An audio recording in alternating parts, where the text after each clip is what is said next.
They're schemers. Schemers trying to control their little worlds. I'm not a schemer. When the chips are down, these civilized people, they'll eat each other. And here we go. Well, hello there. How is everyone? I hope you are all well. You amazing, beautiful, wonderful people. This is Thursday, and this is video 2 of 2, as we are now in the aftermath of yesterday's Brian Koberger sentencing that saw him sentenced to 4 consecutive life sentences without the possibility of parole, and also 10 years for burglary. He also was forced to pay each of the families $5,000 and the state around $250,000. And yeah, seems that $5,000 is the price of a life. But anyway, in this video, we're going to talk briefly on Dylan Mortensen and Bethany Funke. This is going to be quite a controversial video. Just remember, if you don't agree, that's absolutely fine. Don't agree like an adult. If you have to don't agree like a child and just turn into an attack, then your comment will land much like some of the victim impact statements did yesterday, and they will just be deleted. This isn't a sounding board for people who feel that everyone should think like them. I'm not a sounding board for mainstream media. I'm not an echo chamber, and I'm certainly not a memorial page. So look, what am I going to say? First of all, we did not see Bethany Funke, which has been a little bit of an annoyance to me throughout this, because it would appear that Bethany Funke has been blocked at every hurdle. Now, maybe she just didn't want to be in that courtroom, which again I find strange. I find very strange, because it would even appear on the night that, they were happy to be in that house. Dylan Mortensen had told Bethany Funke the things that she had seen and heard. And, she had said, come down here, come, spend some time with me. And the two of them were up for hours. They were up for hours on their phones, talking to one another, texting, looking for jobs and all sorts of things. And look, it would later be stated that Bethany Funke potentially had exculpatory evidence. There was things that she potentially saw and heard that were unique to her and her experience on the evening. But as soon as that become sort of wider knowledge, she was hidden. She was blocked. Was blocked from speaking to her, and she became seemingly protected. And yeah, yesterday someone spoke on her behalf. But look, she didn't walk into that courtroom. It annoys me. It annoys me because I just feel that, even out of respect, the other one did, Dylan Mortensen, she walked into the courtroom. We'll talk on that in a second, because maybe there's clues in all this, in how she walked into the courtroom and what she said, that gives you a bigger insight into the problem here. And again, this is going to be quite controversial, and it is something that I have touched on. But again, with respect of, Bethany Funke, I just find that it's, I would have liked to have seen her in there. And perhaps we'll never, ever, ever get to see anything more from her in terms of, was there any exculpatory evidence? Was that something that was made up? Who knows? It's just one of the lingering questions that you feel that should have been answered. There should have been a trial. And these two girls should have been brought in to face some questions and face some hard questions that I feel exist. But anyway, let's leave that, because there isn't a lot to say about it. Bethany Funke. Who knows? Right. Dylan Mortensen walks into the courtroom, and she is incredibly, incredibly upset. And the downside is, I find it very hard to have any kind of sympathy. I find it very hard to have sympathy. And why? Because, there seems to be, and look, I've said this multiple times, even if this was my children on this night and my own children had failed to contact 911, failed to call the police for this amount of hours, and it was shown that they weren't asleep, they were awake. They were awake, and they not only were they awake, they were on their phones. They were literally on the phones. And not only are we now saying that they weren't asleep, they were actually on their phones, but in addition to that, they saw someone in their home and they saw one of their friends laying on the floor in the doorway of their bedroom. But they still failed to reach out for help to law enforcement. It's something that I can't consolidate. It's something that I can't make sense of unless, and again, I think that there was a massive clue in it yesterday. You know, Dylan Mortensen walked in there and she was very upset, but her statement became much about her. It was the me show. It was how you have affected me, how this has affected me. I can't do this. I can't do that. I now have to do this. Me. I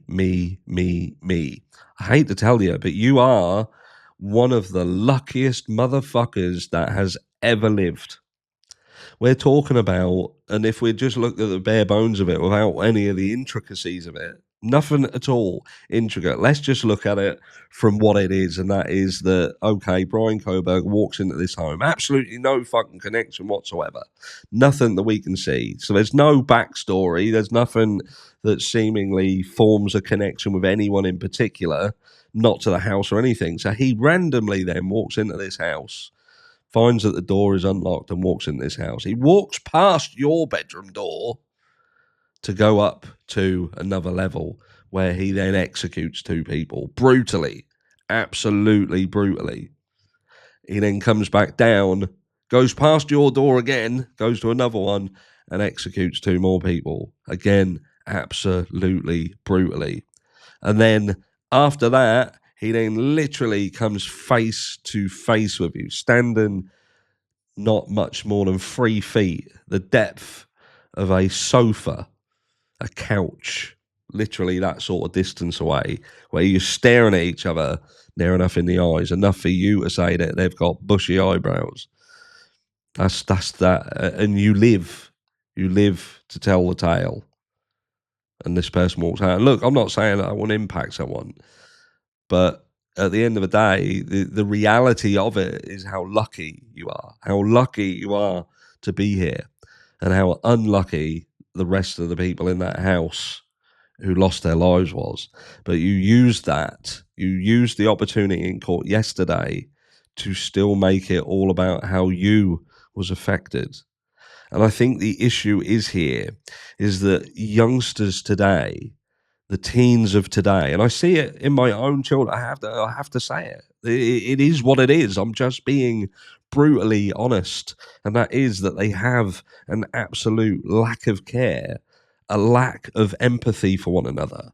They do not care. They're not like we were.